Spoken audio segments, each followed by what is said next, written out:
اچھا، اس سے زیادہ آپ کو حیرانگی ایک اور بات پر ہوگی کہ بعض لوگ کہتے ہیں کہ انڈے کی قربانی بھی جائز ہے، مرغ کی قربانی۔ دیکھو میں مذاق نہیں اڑا رہا، میں دلائل اس لیے دے رہا ہوں، اگر عید کے موقع پر کوئی بندہ آپ کو دلیل دے تو آپ کے پاس دلیل کا جواب ہونا چاہیے۔ صرف مذاق کرنے سے، ہنسنے سے، کہہ کے لگانے سے تو کچھ نہیں ہوتا نا، بات تو دلائل کی ہے۔ پہلے یہ سمجھیں کہ ان کی دلیل کون سی ہے، جب دلیل آپ کے سامنے آئے گی تو شاید آپ کو جواب دینے میں الجھن ہو۔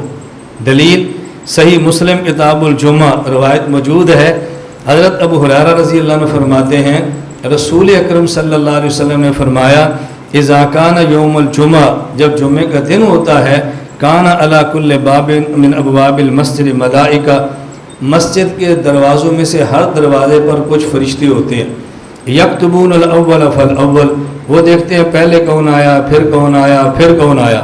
فاذا جلس الامام، جب امام بیٹھ جاتا ہے خطبے کے لیے تو پھر فرشتے اپنے رجسٹر کو بند کر دیتے ہیں، اب نہیں لکھتے کون آیا، وہ بھی اللہ کے ذکر کو سننا شروع کرتے ہیں۔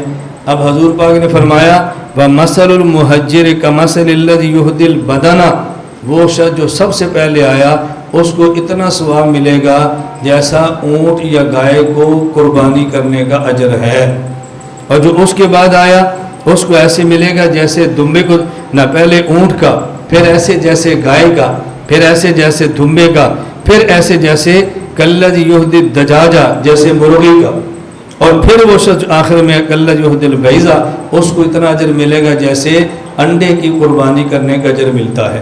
وہ کہتے ہیں دیکھو حدیث میں مرغ کی قربانی بھی ہے، حدیث میں انڈے کی قربانی بھی ہے، لہذا انڈے اور مرغ کی قربانی کرنا جائز ہے، یہ بیان کیا۔ ہم کہتے ہیں جواب ذہن میں رکھ لیں، اصل مسئلہ یہ ہے یہاں اللہ کے نبی نے قربانی کرنا نہیں بتایا بلکہ اللہ کے نبی نے صدقہ کرنا بتایا ہے، قربانی کرنا نہیں بلکہ صدقہ کرنا۔ اس پہ دو دلیلیں ذہن میں رکھنا۔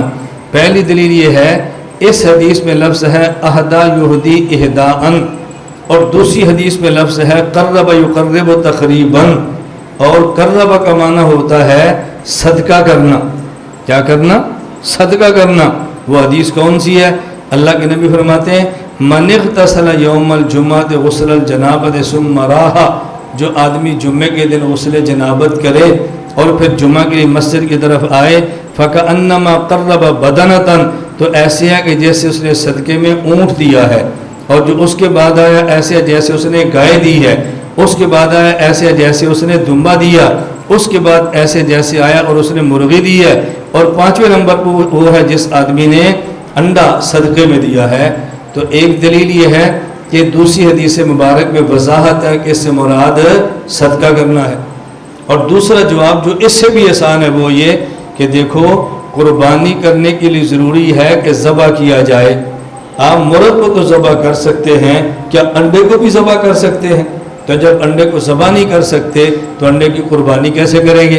اس سے معلوم ہوا کہ قربانی بتانا مقصود نہیں بلکہ اللہ کے راستے میں صدقہ بتانا مقصود ہے۔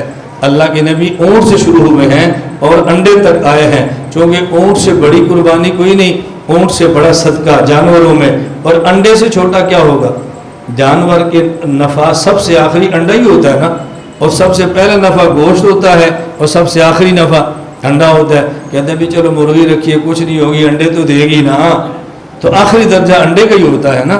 تو میں نے اس لیے عرض کیا ہے اس بنیاد پہ ہم کہتے ہیں کہ یہ موقف اختیار کرنا جائز نہیں۔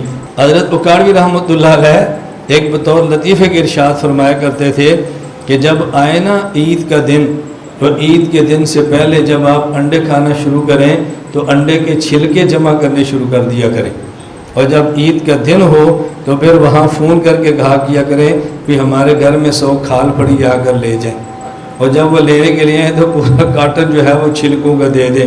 وہ کہیں گے یہ کیا؟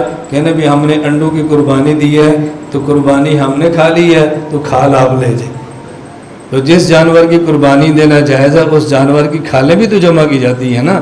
یہ حضرت رحمۃ اللہ علیہ کا اپنا ذوق تھا جو سمجھایا کرتے تھے۔